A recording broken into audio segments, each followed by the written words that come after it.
Hi guys, welcome back to INFJ. Today we're going to talk about INFJ extroverted feeling. Before we get started, comment, like, and subscribe, and let's do this. So, INFJ extroverted feeling is all about the human experience and testimony. What better way to talk about that than to talk about Game of Thrones? Yes, this was a catfish video, I suppose. Game of Thrones does a lot to unpack the human experience, so of course it's the perfect vehicle for me to talk about it. In this video, we're going to explore Alicent, Aemond, Rhaenyra, and Daenerys. I'm not a Song of Ice and Fire scholar. I've not read the books. This is how I subjectively felt about the shows while I watched them, and the shows are not identical to the books. And so YouTube is for entertainment purposes, all the things. Yes, so Alicent. Alicent is the one I relate to the most. Growing up, I was a rule follower. That is a very strong personality trait I always had. Alicent is dutiful, strategic, and calculated. And I know people, the fandom says that, like, in the books, she is less empathetic than she is in the TV show. So I don't think, based off that, like, rhetoric in the fandom, that other people are saying, oh, she's not as nice in the books, makes me think I'm probably not the only person who doesn't think Alicent is, like, horrible. But, I mean, she's pretty bad. But, anyway, so, yeah. Alicent is a rule follower. She's dutiful. She's probably a stickler for the rules. Yes. So, I know, like, this channel is about INFJs, right? INFJs are, like, empathetic and sweet and creative. Growing up, I was always a rule follower. I'm a Capricorn. And that does not mean that, like, you're so distant from art. So, if you're in art, you see art as a day in, day out thing. I'd imagine if you're not in the arts, you might see it as this really creative and flowing thing. But the arts are all about, like, dedication to a craft, which, you know, no one's forcing you to be there to practice extra, but I mean, it takes, you're busy doing it. So it is day in and day out. I imagine if you've never done the arts, or if you couldn't do the arts growing up, if you never had the opportunity, I got to do it growing up. If you never did it growing up, it might seem more romanticized because you didn't get to do it. So, and it should be, like, if you can't do something growing up, especially, it's gonna seem more, you know.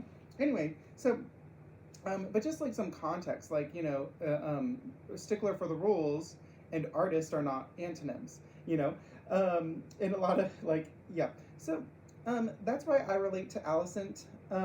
She has really good hair too. Next, the actress. Aemond. Aemond bonded with Vhagar. So this to me highlights the moral ambiguity of House of the Dragon versus Game of Thrones.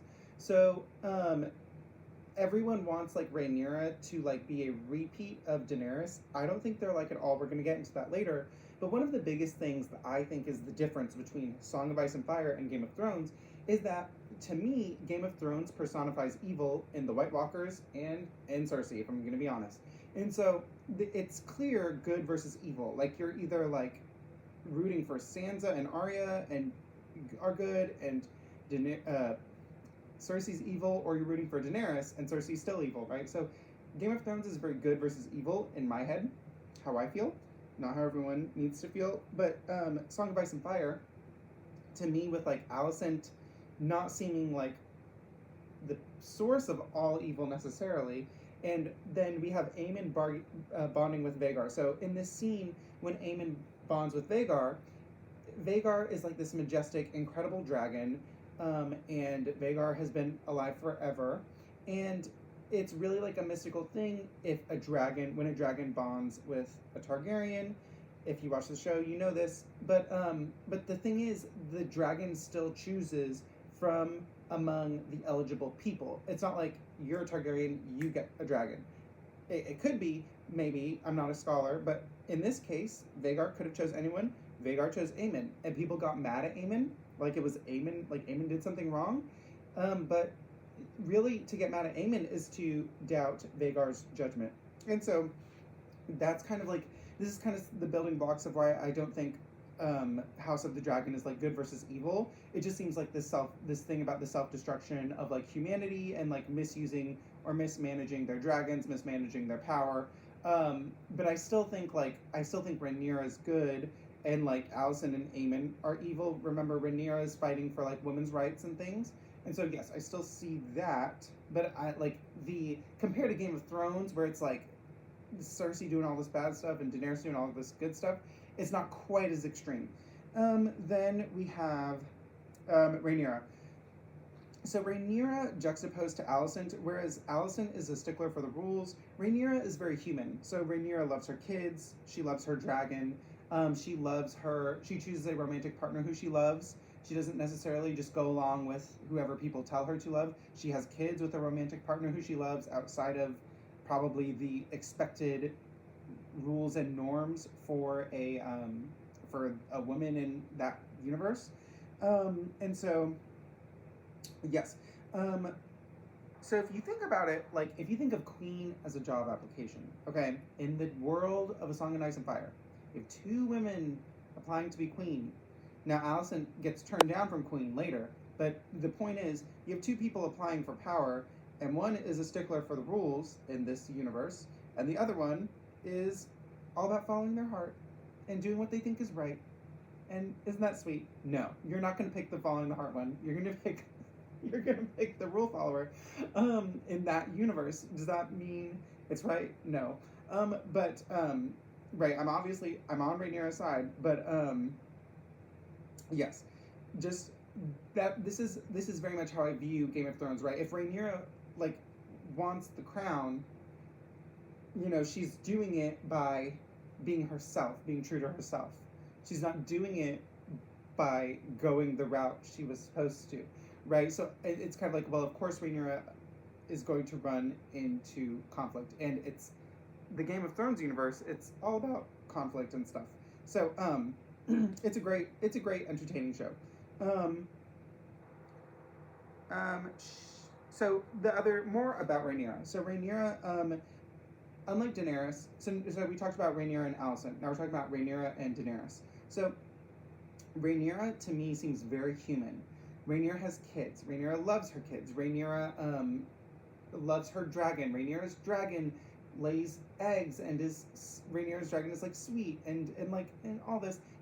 It's so human and it's so relatable, and it's very like the human desire for togetherness. And then Daenerys, and if we compare them on this level, Daenerys is totally like inhuman. She's totally godlike. She is philanthropic, wants everything to be equal. She uses her dragons to advocate her ideals, right? So she uses her power to advocate ideals. She believes in everybody getting a seat at the proverbial table. And she also survives many assassination attempts. So there's this like invincibility that she seems to have. So that's kind of like how I view their heart space personalities. Daenerys is working in like no status quo, or the status quo Daenerys is dealing with is overt slavery. Rhaenyra grew up in Westeros, and she's dealing with a complex political system that is crazy, right? It's like, oh my goodness, that just seems like a headache, doesn't it?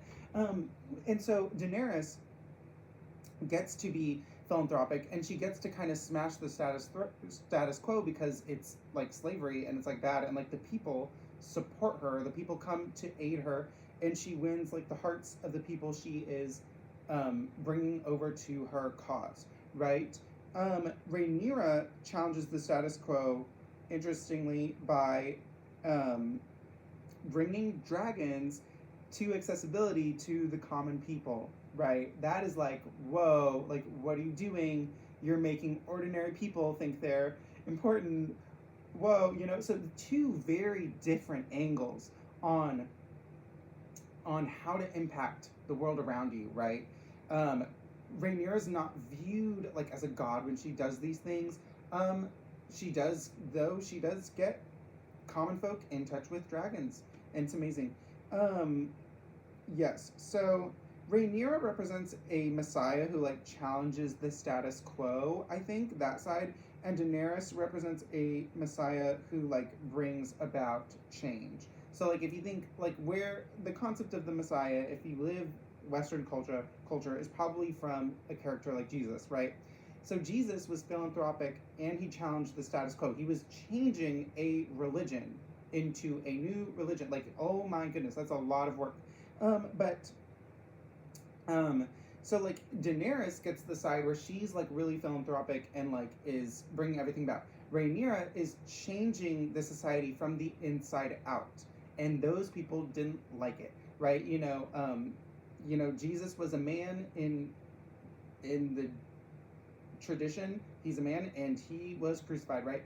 Rhaenyra is a woman, and Rhaenyra is in another tradition, and Rhaenyra also, unfortunately, did meet her end in the A Song of Ice and Fire, A Song of Ice and Fire universe. And so, with all of this, we see, Daenerys representing the philanthropic side, Rhaenyra representing the status quo challenging side. Rhaenyra also like represents like this crucifixion side because Rhaenyra's body like bends and breaks like everybody else's. Rhaenyra gives birth. Oh my goodness. Rhaenyra goes through childbirth. She gives birth. Daenerys, when Daenerys dies at the end of Game of Thrones, everybody's reaction is, well, they're gonna bring her back to life, right? So this kind of just leans more into this thing. Rhaenyra brings life into the world. Her dragon brings life into the world. Rhaenyra has a very gruesome and unfortunate death. Rhaenyra's legacy is brokenness. Daenerys' legacy is you can change the world. You can do anything. It's so empowering, right? So it's like these two sides, like that these women get to represent and get to like enrich like the community with. And so yes, so I think that like the narrative probably here with like breaking of chains and like changing a society inside out is kind of like similar to like the messianic message Jesus had, which was like he and Rhaenyra and Daenerys, they're not trying to promote these narratives of winners and losers. That's what it seems to me. Daenerys breaking the chains, removing people thinking they're above other people, and Rhaenyra like living from the heart, sticking up for a cause that she is willing to put her life on the line for, and bringing a different type of power and angle on how we see the common folk and ourselves. And with Rhaenyra, she would give a dragon stronger than her own to someone with no noble name, right? So this is my subjective, unscholarly feelings of how I feel about while I watch Game of Thrones. It's a lot of the human experience. It's a lot of what people go through. And it's kind of like a rambly video. That's INFJ extroverted feeling. So I hope you like this. Thanks.